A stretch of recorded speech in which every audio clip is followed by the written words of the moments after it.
Chapter 32. A Burning Scent in the Vents. "And so this is where it begins," said Cicero, "the darkest night of our soul." Mysterious this creature was, an odd fellow to trust, but after I witnessed humans torture and abandon their own kind, all these animals seemed far more just. I'd give him the benefit of the doubt because he was leading our pack, so both the kitten and I followed him down the hallway until it became dense and pitch black.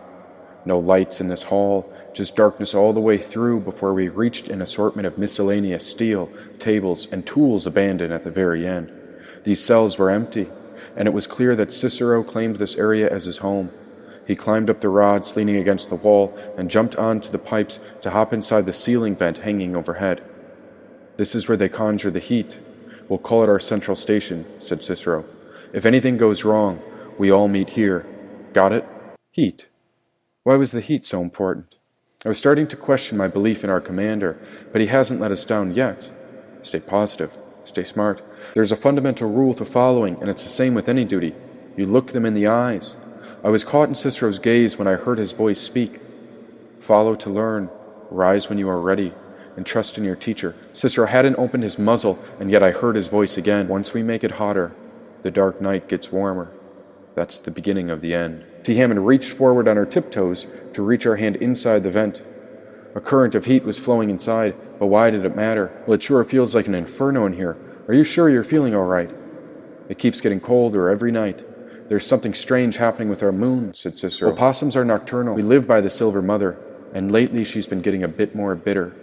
Trust me, I know what I'm doing, and we're going to need an offering. Right now she needs sandalwood and fire." He jumped down from his hiding spot and landed beside the kitten. "We'll need to gather supplies. Now tell us, human, where do they keep it?" asked Cicero. "Oh, I know the way," said the kitten. "Sometimes it's nice to follow others, when we let go and allow life to show us the way." My neurosis to be in charge was becoming more apparent, and now I watched the kitten successfully lead us toward the back closet of cat food. But after a definitive search, there was nothing worthwhile to burn. We passed by the prisoners, and it was quite obvious no one was doing well. T. Hammond was quick to frolic back into the control room, away from the madness and the dread. "It's like a war zone out there," said Cicero.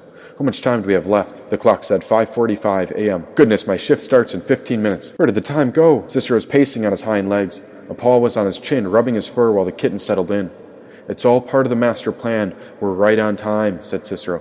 "Everything is unfolding just as the mother said it would. Tonight's a new moon, and she'll be as dark as she'll ever be. All you have to do is survive until you die, and then we're free." The kitten had been the focal point beside the giant mushroom button. It was under the glass case while the kitten continued to paw at it.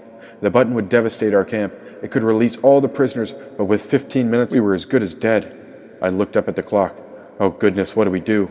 "The mother needs her flame, because when she's at her darkest, she'll send a signal for us to burn something bright," said Cicero. "Now what can we light?" The room had nothing but buttons, drugs, and screens. A light flickered above the bag of quality drugs while the kitten leapt at it. "Not quite," said Cicero. "The ultimate illumination requires purity." Cicero leapt onto the cabinet to sniff along the edge.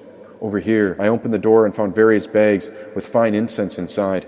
"Sandalwood, frankincense, dragon's blood, and myrrh. This will make a fine offering," said Cicero. The clock was ticking. Someone would be here any minute, and so I took off with the bags of incense and sprinted down the hallway to Cicero's central station. The opossum was shivering. The poor creature was suffering, and so I ripped open 3 bags and used T. Hammond's hand to arrange the cones, wood, and powders inside the vent. "It won't work without a flame," said Cicero.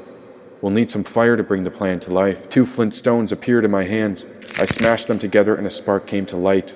Once I got the first flame, it held on and spread before smoke began to billow inside the metal vents. A cloud was heading downstream and pumping into the holes. It was far hotter than before when Cicero climbed back inside the vents just ahead of the offering. "The kitten should stay here in Central Station, but come check on us from time to time. Oh, and one more thing. I need to remind you about the rule. The moon said you could do anything you want, as long as you don't harm a soul." I stared at him as the flames and smoke were pouring out of the vent. "Did you hear me?" said Cicero. It was the smell that was changing the state of my mind. This opossum was not just an animal. He was my guru and guide. "Don't hurt anyone," said Cicero. "The way forward is nonviolence." I bowed. Jogging back towards the control room, I left my animal friends and waited for the next minute while I tried to make sense of what was happening. "Oh, wait, those prisoners!" A moment of clarity peeked inside my skull when I realized the whole night had passed. It was morning, and why hadn't I pressed the release button yet? It was all that was left to do. Hammond began maneuvering our body around the desk, but but as we reached for the button, the door opened and my comrade stepped into view. "Morning," said Reynolds. "You're here early."